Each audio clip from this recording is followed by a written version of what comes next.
passt jetzt nicht 100% in die Kategorie Chat und Collaboration, aber vielleicht ist es einigen schon aufgefallen. Es gibt einen Copilot. Das ist jetzt keine Besonderheit, aber tatsächlich bekommt jetzt jeder Copilot in Microsoft Teams und auch in allen anderen Applikationen unabhängig von der Lizenz.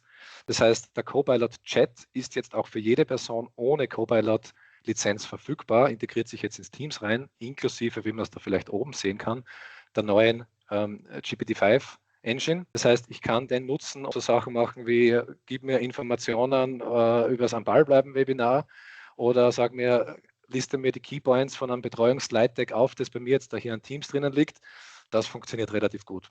Wenn Sie da mehr Informationen benötigen, gerne mit Alex reden oder mit uns, dann können wir ein bisschen über die Lizenzunterschiede reden, weil natürlich reicht es nicht aus, einen vollwertigen Copilot zu ersetzen.